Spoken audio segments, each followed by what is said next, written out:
इस सरकार की उपलब्धि क्या है, ना तो यहाँ के प्रत्याशी बता पा रहे हैं, न उस जनसभा में चर्चा होगी। आपका सबसे बढ़िया अस्पताल MGL, क्या स्थिति है उसकी, क्या दुर्दशा है उस अस्पताल की। एक बड़े अस्पताल जो लोगों के लिए एक जीवनदायिनी है, लोग अपेक्षा करते हैं, ऐसे अस्पताल को भी सुधारने की स्थिति में नहीं है। जहां तक आपका 500 बेड का जो अस्पताल भाजपा की सरकार में उस समय हम शुरू किए थे, अभी तक वो अस्पताल बन करके नहीं आई और आधे अधूरे पड़े हुए हैं। इसके साथ में कैसे टेंडर को मैनेज किया जाता है, यहाँ के मंत्रियों के द्वारा, विधायकों के द्वारा, और जब कोई टेंडर खुला नहीं कि चक्कर काटना शुरू हो गया, तो उसको मैनेज कैसे किया जाए, अपने लोगों को कैसे दिया जाए। और हम इस बात की चिंता बिल्कुल नहीं कर रहे हैं कि आने वाले समय में ये बताएंगे कि कहाँ कहाँ है, वो सब निकलेगी धीरे धीरे, और निकलना शुरू हो गया है। इसके साथ में हम देख रहे हैं कि जितने भी हमारे यहाँ के विधायक, यहाँ के 4 तो आपके जेएमएम के हैं, 1 निर्दलीय है, 1 कांग्रेस के है, 6 विधानसभा की लोकसभा है। लेकिन दोनों विधायकों के बारे में यदि आप देखेंगे तो निश्चित रूप से कोई जीत के आने वाले नहीं है। और मैं ये कह सकता हूँ कि कैंडिडेट सहित ये भारी पड़ेगा 450 का नारिकाल उनको आज जवाब देने की स्थिति वो नहीं है, क्योंकि ऐसा कोई काम नहीं किया कि जिससे, देखिए सबसे बड़ी बात तो ये है कि झारखंड की जो पवित्र भूमि, जिसकी पहचान क्या है कि यहाँ देश के आजादी की लड़ाई के लिए आंदोलन करने वाले जो अनेक लोगों ने अपने प्राणों की आहुति दी है, और ये कहा जाता था कि देश की आजादी में शहादत देने का काम झारखंड ने किया है। झारखंड के एक बड़ा नाम लोगों के मन में श्रद्धा के भाव से लिया जाता है। भगवान चाहे बिरसा मुंडा की हम बात करें, हम अनेक नाम है, मैं बोल सकता हूँ, इनकी हम बात करें कि जिन्होंने देश की आजादी के लिए अपने जान कुर्बानी दे दी, और ये पहचान जो झारखंड की रही है, आज क्या पहचान हो गई झारखंड की कि भ्रष्टाचार, करप्शन, कानून व्यवस्था पूरे ठप, भू माफिया, कोयला माफिया, रेत माफिया, और ऐसा अब लगने लगा है कि ये सरकार नहीं बल्कि माफियाओं की सरकार चल रही है, जिसका संरक्षण करने वाले सब लोग वहां पर बैठे हुए हैं माफियाओं का। सरकार में ये गिरोह चल रहा है, गिरोह, कि झारखंड को कितना हम लूट सकते हैं और झारखंड को कितना लूटा जा सकता है, ये गिरोह एक काम कर रहे हैं। इससे झारखंड को अटल जी ने इसलिए नहीं बनाया था कि झारखंड को लूटने के लिए, खसोटने के लिए हम झारखंड बनाए। उन्होंने छत्तीसगढ़ राज्य को, उत्तराखंड को, झारखंड को, यहाँ का रिसोर्सेज है, यहाँ के हमारे वन संपदा है, हमारे खनिज संपदा है, हमारे जो बिजली है, और मानव सबसे सस्ता संसाधन मानव हमारी संपदा है। ऐसे लोगों का उपयोग करके एक अच्छे राज्य की स्थापना उन्होंने किया था कि इसके बल पर एक बहुत अच्छा राज्य ये बनेगा। आज छत्तीसगढ़ में पिछले बार जो मुख्यमंत्री भूपेश बघेल जी बने, उनके कार्यकाल को देखे हैं, लेकिन उसके पहले हम लोग की 15 साल की सरकार थी।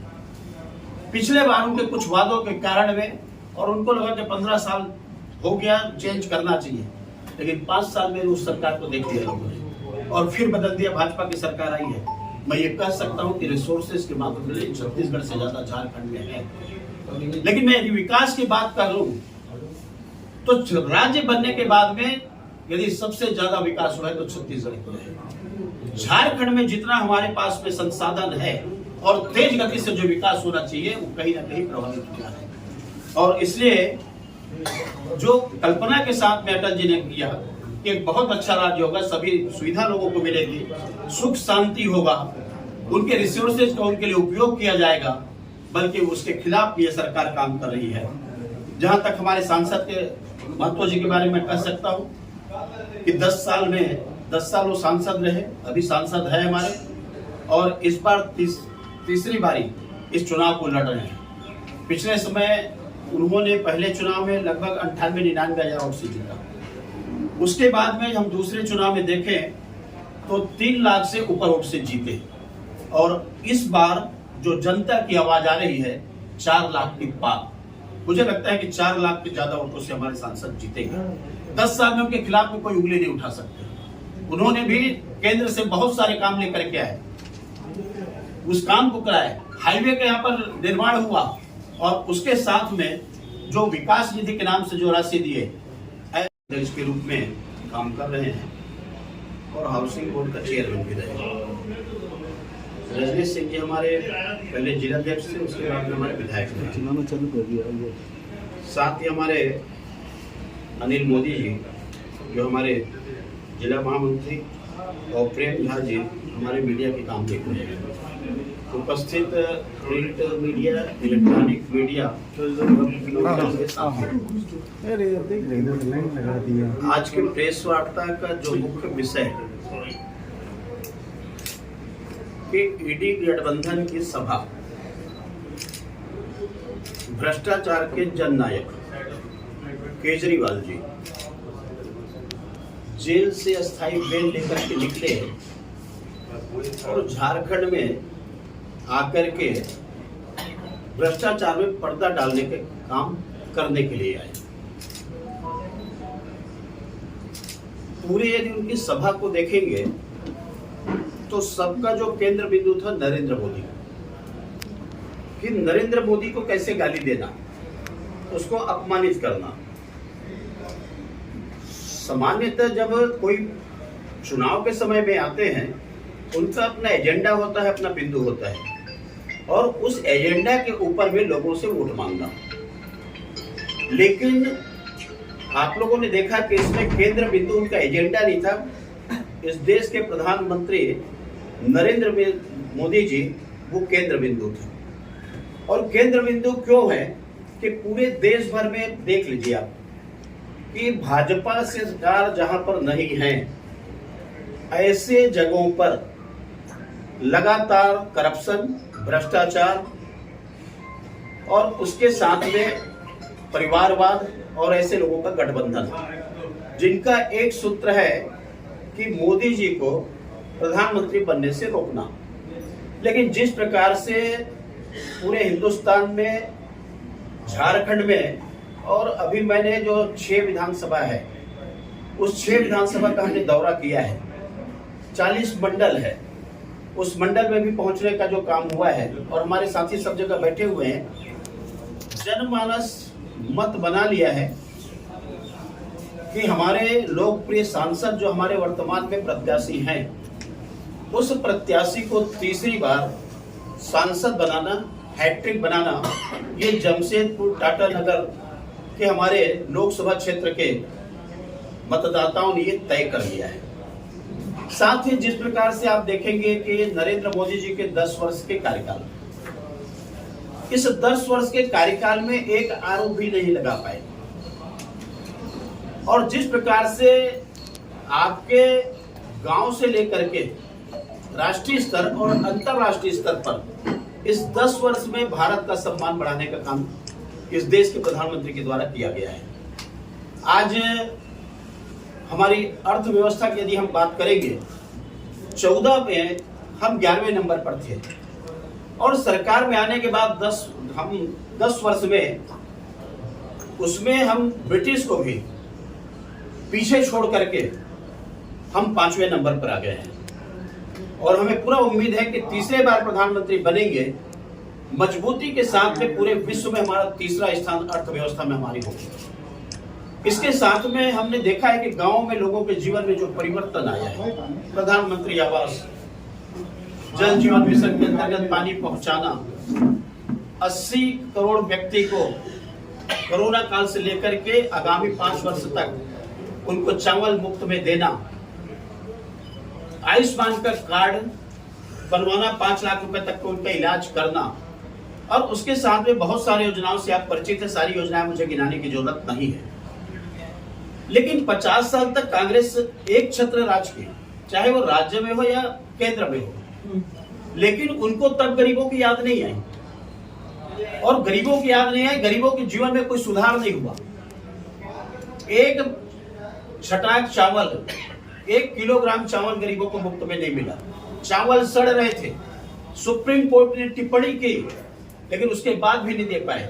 जब छत्तीसगढ़ में हम लोगों ने डॉक्टर रमन सिंह के राज में, उस समय मैं विधानसभा अध्यक्ष था, हम लोग जब चावल का यहाँ पर शुरू किए 35 किलो 3 रुपए किलो के हिसाब से, बाद में हमने उसको 2 रुपए किए, 1 रुपए किए, तब केंद्र सरकार ने उसको 5 किलो प्रति व्यक्ति के हिसाब से, जब उनकी सरकार थी यूपीए की, तब उसको उन्होंने स्वीकार किया। उसमें भी सुप्रीम कोर्ट के फटकार के बाद जल जीवन मिशन का जो एक ध्येय कि हमारे गरीबों के घर में हम पानी पहुंचा सके, टेप नाल से पानी पिलाएं, लेकिन हालत क्या हुआ उसका? चाहे छत्तीसगढ़ की बात करूं, मैं झारखंड की बात करूं, बाकी जगह टंकी बना हुआ है। आप सभी सम्मानित पत्रकार साथियों का हार्दिक स्वागत। टेप नाल को खोलोगे तो पानी नहीं निकलेगा उसमें। पूरे पैसे का बंदर बाट किया गया है। और एक अच्छे जो योजना कि अधिकांश ये कहा जाता है कि जो बीमारी है प्रदूषित जल पीने से होता है, और इसलिए चाहते थे कि हम शुद्ध पेयजल की व्यवस्था कर सके। उसको भी इनकी सरकार ने, चाहे जेवीएम की हो, उनकी गठबंधन की सरकार हो, उसको भी उन्होंने नहीं छोड़ा। और उसके बाद में प्रधानमंत्री आवास योजना, आज भारतीय जनता पार्टी की यदि यह सरकार होती तो मुझे लगता है कि सारा खपरा के घर लेटर में बदल गया होता। लेकिन ये चाहती नहीं है कि सरकार गरीबों का मकान बने। क्यों? नाम प्रधानमंत्री का होगा, नरेंद्र मोदी का होगा, तो नरेंद्र मोदी का केवल नाम ना हो, इसलिए गरीबों के साथ में भी इस सरकार ने अन्याय किया है, उनको साथ भी धोखा किया है। और उसके बाद में आप यदि देखेंगे तो एक तरफ नरेंद्र मोदी सरकार चला रहे हैं, इस 10 साल में एक करप्शन का मामला नहीं आया, लेकिन आपके झारखंड में 4.5 साल की सरकार के कितने मामले आ गए? मतलब मुख्यमंत्री जेल में, उनके अधिकारी जेल में, उसके बाद में देखेंगे तो मंत्रियों के यहां से नोट का गड्डी निकल रहा है। कांग्रेस के उनके देखे हो कि नोट का गड्डी कितना मिला है? मशीन भी गिनते गिनते हाँफने लगी। ये स्थिति मशीन की रही है। और अभी 2-3 लोग के हैं जो नोट की गड्डी निकली है। मतलब हम पैसा वहां दिल्ली से भेज रहे हैं कि गरीबों के घर पहुंचाने के लिए, कि उनका विकास का कार्य हो, बदलाव उसमें जीवन में हो, आर्थिक, सामाजिक, शैक्षणिक स्थिति में उनके परिवर्तन आए। लेकिन उसके बजाय ये जो सरकार है, ईडी की गठबंधन वाली जो सरकारें जहां पर भी है, तो उनका केवल काम है उस पैसे का कैसे दुरुपयोग करना है और गरीबों के घर में जाने से उस पैसे को रोकना, मतलब गरीबों को हक को मारना। इस सरकार की जेबीएम की स्थिति बन गई है। मैं कहना नहीं चाहता, लेकिन ये कह सकता हूं 6 महीना के बाद ये सरकार की विदाई हो रही है। इस सरकार को कोई नहीं बचा सकता, चाहे जितना भी लोग गठबंधन कर ले।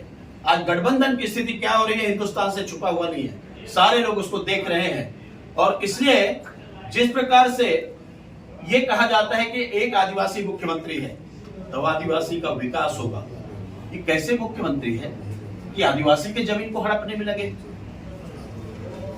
जो गरीबों को पट्टा देना चाहिए, दूसरे को पट्टा देना चाहिए, तो माइनिंग का पट्टा अपने नाम से विलाट करने लगे।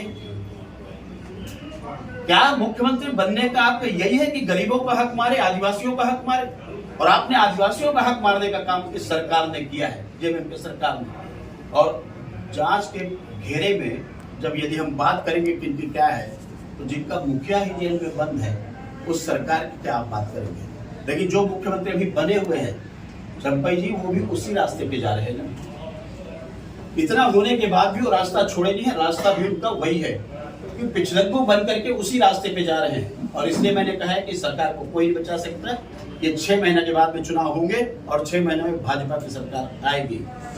जहां तक मैं ये समझता हूं कि मोदी जी के यदि कार्यकाल की जो चर्चा की और आज जो मैं चर्चा कर रहा हूं, हमारे यहाँ पर